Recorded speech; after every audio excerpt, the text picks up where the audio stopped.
Не лише словами, але й реальними справами та грошима. Канада допоможе Україні захистити свій суверенітет у протистоянні російській агресії. У цьому українського президента Володимира Зеленського запевнив канадський прем'єр-міністр Джастін Трюдо під час їхньої зустрічі у Торонто. За його словами, канадські інструктори продовжують тренувати Збройні сили України в рамках місії «Юніфаєр», в той час як уряд Трюдо зробить все, аби українські захисники ще й мали чим воювати. Україну додали до списку країн, куди дозволено продавати канадську зброю. А ще у найближчі 6 років Канада виділить $25 мільйонів на підтримку реформ в Україні.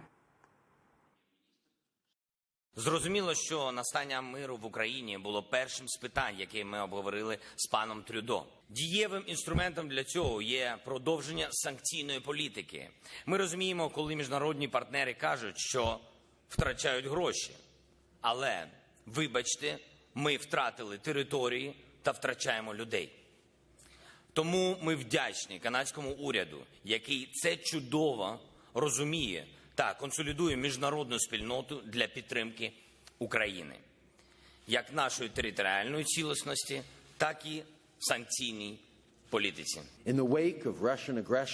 В умовах російської агресії, яка загрожує суверенітету України і вже призвела до анексії Криму, дуже важливо, аби пліч-опліч з Україною стояли її міжнародні партнери. І ми продовжимо працювати з Україною для того, щоб вона отримувала ту підтримку, яка їй потрібна з боку Збройних сил Канади.